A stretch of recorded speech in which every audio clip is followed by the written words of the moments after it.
një kohë konspiracioni, jena me një kohë politika ku shumë toksike, ku nuk ka pardon, nuk syret as kodi moral, as etike, jam gjithaj njerëzor për sulme dhe përfitime.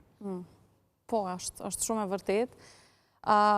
Unë jam tash muajin e 8 të shtatzënis, diku nga fundi janarit pres më bënohen për herë dytë.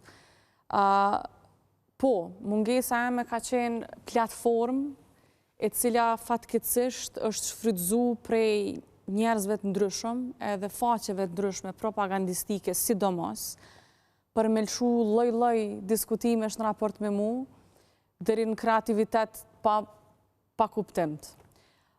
Mirë po, ideja është që unë personalisht asë njerës kam dash me bu prej zhurmës edhe mja këthi zhurmës me zhurmë, me para, po edhe dyta është që mendoj që thjesht nuk ja vlen. Nuk ja vlen me ngarku as vetën dhe me kushtu kohë ati lloj diskursit e diskutimit.